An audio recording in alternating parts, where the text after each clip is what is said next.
May 25, 1978, a sunny spring day at Northwestern University in Chicago. A security officer named Terry Marker was doing his regular rounds when he noticed something odd. A package sitting outside an engineering building. It looked innocent enough, wrapped in brown paper, addressed to a professor. But something was wrong.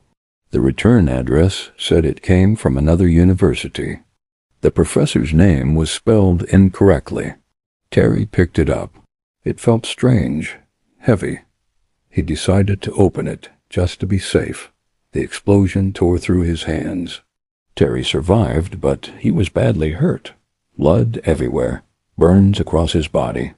And the strangest part? Nobody knew who sent it. Nobody knew why. It was just ... there. The police investigated. They found fragments of metal, pieces of wood, handmade parts carefully put together. Whoever built this bomb knew what they were doing, but they left no fingerprints, no clues, nothing, just a package that exploded. And then silence. For months, nothing happened. Life went back to normal. People forgot about the strange package bomb. Maybe it was a one-time thing, a prank gone wrong.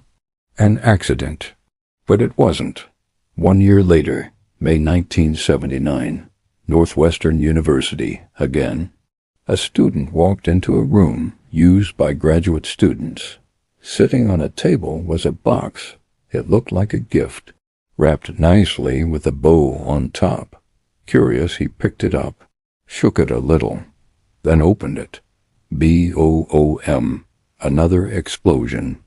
Another victim, more burns, more blood, and once again no idea who did it. Now the FBI was paying attention. 2 bombs, same area, same university. This wasn't random. Someone was targeting people. But who and why? 6 months later, November 15, 1979, American Airlines Flight 444 took off from Chicago heading to Washington. D.C. Everything seemed normal. Passengers settled into their seats. Flight attendants served drinks. Then, somewhere over the clouds, smoke began filling the cabin. People started coughing. Panic spread through the plane. The pilots smelled it too. Something was burning. They had to land. Now, the plane made an emergency landing. Everyone evacuated safely. Investigators rushed in and found it a bomb hidden in the luggage compartment.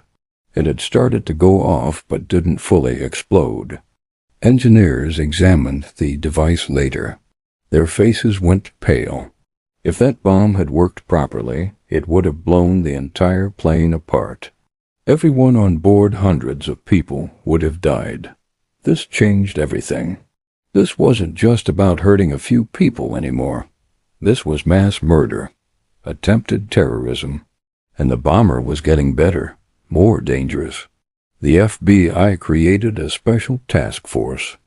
They called the case Unabomber, short for University and Airline Bombing. Dozens of agents worked day and night, searching for answers, but they had almost nothing, no witnesses, no fingerprints, no DNA. Just broken pieces of homemade bombs. And then the bomber went quiet again. The attacks came in waves, sometimes months apart, sometimes years. Just when everyone thought it was over, another bomb would appear. A company president named Percy Wood received a book in the mail, Ice Brothers by Sloan Wilson. He loved reading, so he opened it excitedly. The book was hollowed out. Inside was a bomb.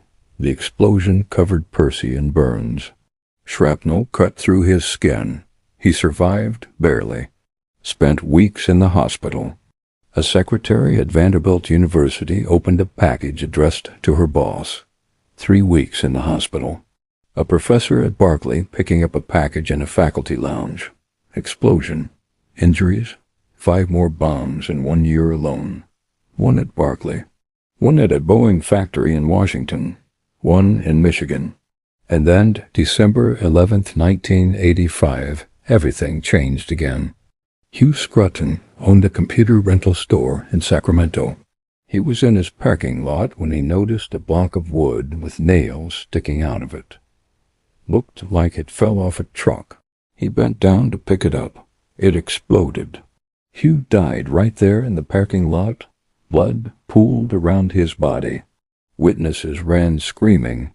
The bomber had killed someone. The FBI worked frantically. They interviewed thousands of people, checked every detail of every victim's life, tried to find connections. University professors, airline executives, computer store owners. What did they have in common? Technology, computers, engineering, modern life. Was this person against technology? Some kind of extremist? But that didn't make sense. There were millions of people who didn't like computers. Why these specific victims? The bombs themselves were strange. Each one was built from scratch. No store-bought parts that could be traced. Just pieces of wood, metal pipes, batteries, and wires, all available anywhere. The bomber was careful, obsessively careful. He wore gloves, left no traces. Even the stamps on the packages were carefully chosen so they couldn't be traced. Inside some bombs, investigators found something odd. Small metal plates stamped with letters FC. What did FC mean? A name? An organization? A message? Nobody knew. Gary Wright, another computer store owner, this time in Salt Lake City. A bomb left in the parking lot. He survived, but lost feeling in his left arm forever. And then, nothing. The bomber vanished. 1 year passed. Then 2. Then 3, 4, 5. 6 years of complete silence. Had he stopped? Was he dead? In prison for something else? The FBI didn't know. The case went cold. Other crimes took priority. The task force got smaller. But in 1993, the bomber came back. June 22nd. A geneticist named Charles Epstein opened a package at his home in California. The explosion blew off 3 of his fingers, damaged his hearing permanently. 2 days later, June 24th, a computer science professor at Yale named David Galerter opened a package in his office. The bomb tore off his right hand. Nearly destroyed his right eye. He survived, but his life was never the same. Why the long break? What happened during those 6 years? Was the bomber planning something bigger? December 1994. Thomas Moser, an advertising executive, was at his home in New Jersey with his family. A package arrived. His wife was in the kitchen. His kids were nearby. He opened it. The explosion killed him instantly. His family watched him die. The FBI was desperate now. 16 bombs over 17 years. 3 people dead, 23 injured. And they were no closer to catching him than they were on day 1. They'd spent over $50 million. More than 150 agents worked the case. They'd received thousands of tips, investigated thousands of suspects, built profiles, consulted psychologists, tried everything. Nothing worked. The bomber was a ghost. They knew some things. He was smart, very smart. He understood electronics, chemistry, engineering. He knew how to avoid detection. He was patient sometimes, waiting years between attacks. The FBI profiled him, probably educated, probably connected to universities somehow, probably lived near Chicago originally, but moved to California later, but probably wasn't enough. There were millions of people who fit that description. Then, in April 1995, the final bomb. Gilbert Murray, president of the California Forestry Association, opened a package at his office. He died instantly. 3 dead, 23 injured, 17 years of terror. And still, they had no idea who was doing this. But then something unexpected happened. June 1995. The bomber sent letters, not bombs letters, to newspapers, to victims, to the FBI, and he made an offer. He said he would stop bombing if newspapers published his message. A long essay, 35,000 words explaining why he was doing this, his beliefs, his reasons, his warning to the world. The FBI and newspapers faced an impossible choice. Do they give a terrorist what he wants, let him spread his message? Or do they refuse and risk more bombs, more deaths? After months of debate, they decided. In September 1995, the New York Times and Washington Post published the essay. The title, Industrial Society and Its Future. It talked about technology destroying human freedom, machines taking over people's lives, nature being destroyed. The essay was angry, detailed, carefully written, and somewhere someone reading it thought, I know who wrote this. In a small town in upstate New York, a man named Ted Kaczynski sat at his kitchen table with a newspaper spread out in front of him.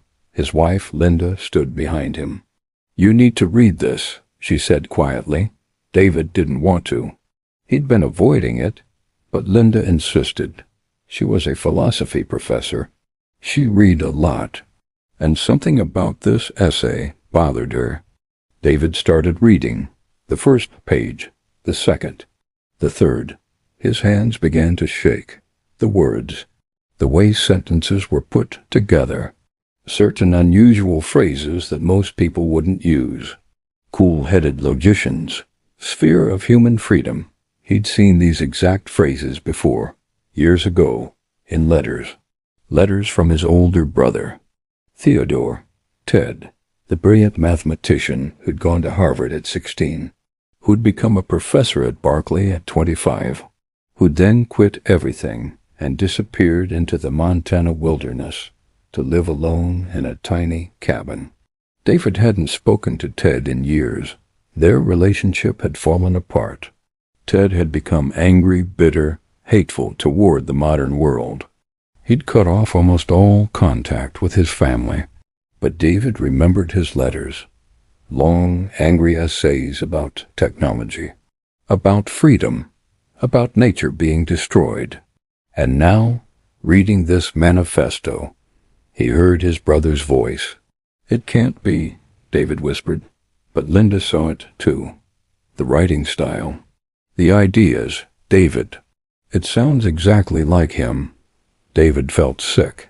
His brother, his brilliant, troubled brother. Could he really be the Unabomber? The person who'd killed 3 people, hurt 23 others, terrorized the country for 17 years? He didn't want to believe it. Maybe they were wrong. Maybe thousands of people wrote like this. Maybe it was just a coincidence. But the phrases kept jumping out at him. Things only Ted would say. Ways only Ted would think. David found old letters Ted had sent him years ago.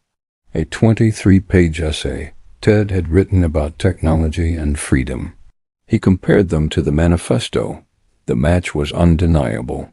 For months, David struggled with the most impossible decision of his life. If he was right, if Ted was the Unabomber, then he had to tell someone.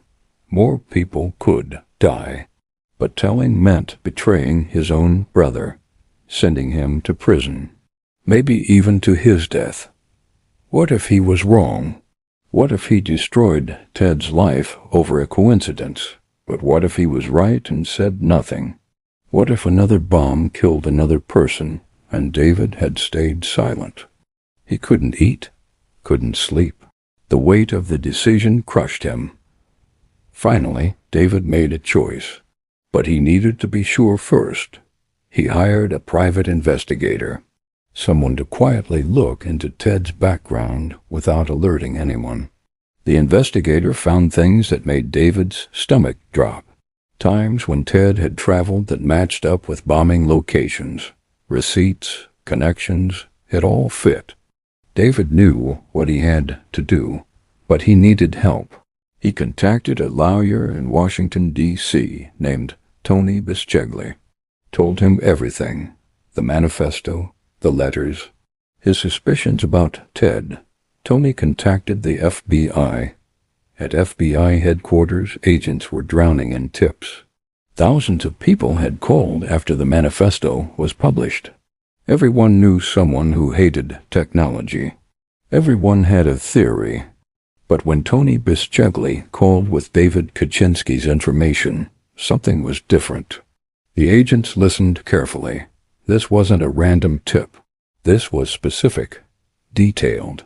The brother of a suspect coming forward, risking everything. They brought in their best linguistic expert, a profiler named James Fitzgerald, who specialized in analyzing writing. Fitzgerald compared the manifesto to Ted's old letters and essays. He studied every word, every comma, every unusual phrase. His conclusion: there was a very high probability, over 90%, that the same person wrote both. The FBI now had their first real lead in 17 years, but they had to be careful. If they spooked Ted, he might run, or worse, send more bombs. They needed evidence, real physical evidence that would hold up in court. The FBI learned that Ted lived alone in a remote cabin near Lincoln, Montana. No electricity, no running water. Completely isolated in the woods. They planned carefully, very carefully. April 3, 1996, FBI agents dressed as Forest Service workers approached Ted's cabin. They pretended to be doing a property survey, just routine government work, nothing suspicious. Ted came out, a thin man with a scraggly beard, wearing old clothes. He looked like a homeless person. Nobody would ever guess he'd been a professor at one of America's top universities. The Forest Service workers asked him some questions, friendly, casual, and when Ted turned to go back into his cabin, they grabbed him. FBI, you're under arrest. Ted didn't fight, didn't run. He just stood there as they put handcuffs on him. What took you so long? He said quietly. Inside the cabin, FBI agents found a treasure trove of evidence. The cabin was tiny, just 10 feet by 12 feet, no bigger than a small bedroom. But inside were thousands of pages of handwritten journals, 40,000 pages documenting everything, his thoughts, his plans, his bombs, detailed descriptions of each bombing, which materials he used, how he built each device, why he chose each victim. They found bomb-making materials, chemicals, wires, batteries, metal pipes, and sitting on a shelf, ready to be mailed, one more bomb, fully built, addressed, and stamped, ready to kill. If the FBI had been one day later, there would have been another victim. They also found the original typewritten manuscript of the manifesto, proof that Ted had written it. Metal plates stamped with FC, Freedom Club. That's what the letters meant, though investigators later learned it wasn't a real club. Just Ted, always just Ted, alone. The evidence was overwhelming, undeniable. Theodore John Kaczynski, the brilliant mathematician, the Harvard genius, the youngest professor in Berkeley's history. Was he Unabomber? The trial became a nightmare for Ted, but not in the way most people expected.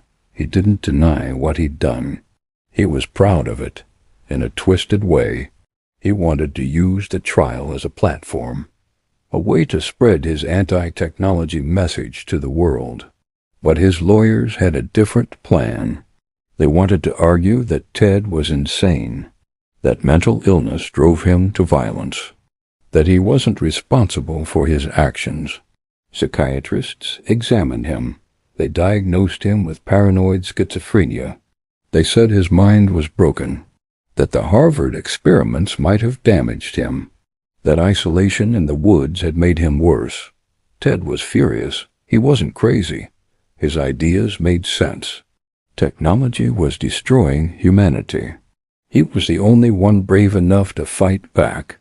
But the court wouldn't let him represent himself, wouldn't let him turn the trial into a stage for his beliefs. Faced with this, Ted made a deal. He'd plead guilty to all charges, admit to every bombing, every death, every injury. In exchange, he'd get life in prison instead of the death penalty. January 22nd, 1998. Theodore Kaczynski officially pleaded guilty.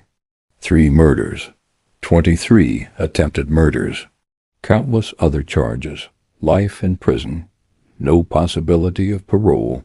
He'd die behind bars. David Kaczynski received the $1 million reward from the FBI for turning in his brother, the largest reward ever given in a domestic case at that time. But David didn't keep it. He couldn't.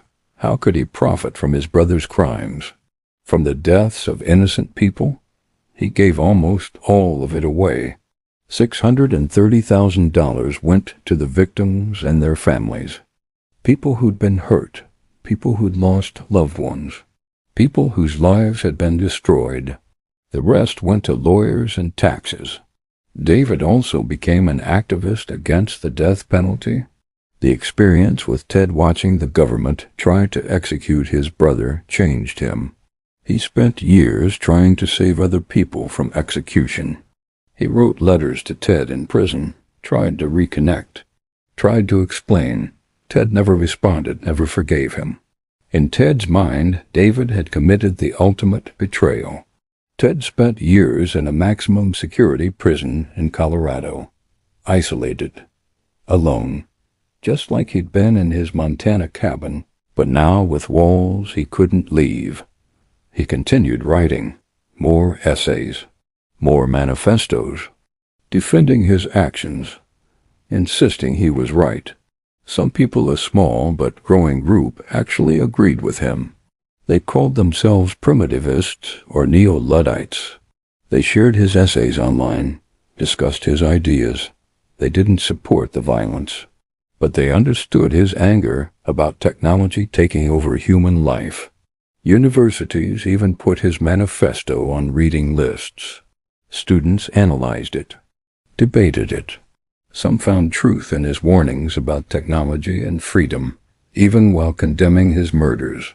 Ted's ideas, in a strange way, lived on. June 10th, 2023. Guards at the federal prison found Theodore Kaczynski dead in his cell. He was 81 years old. He'd used a shoelace, tied it to a handicap railing in his room, hanged himself. After all those years, after all that violence, after changing American history and terrorizing a nation for 17 years, he ended his own life in silence. The Unabomber case had finally closed, but the questions remained. What turned a brilliant young mathematician into a terrorist? Was it mental illness? Was it the Harvard experiments that psychologically tortured him? Was it isolation? Was it ideology? Or was it all of those things together, creating a perfect storm in one man's mind? The families of his victims still grieve. Hugh Scruton, Thomas Mosser, Gilbert Murray. 23 others who survived but carry scars physical and emotional for life. And David Kaczynski still lives with the weight of his choice. The brother who turned in his brother. Who chose the world over family. Who did the right thing at the most terrible cost. The FBI spent $50 million, 17 years, 150 agents, thousands of tips, cutting-edge forensics. But in the end, what caught the Unabomber wasn't technology, wasn't databases or surveillance or fancy equipment. It was words, writing, a brother recognizing his brother's voice in a manifesto. It was ironically something deeply human. Connection, memory, love, and betrayal twisted together. The longest and most expensive manhunt in FBI history ended not with advanced technology, but with a family torn apart, and a brother making an impossible choice. This is Crime Source. Subscribe for more true crime stories like this.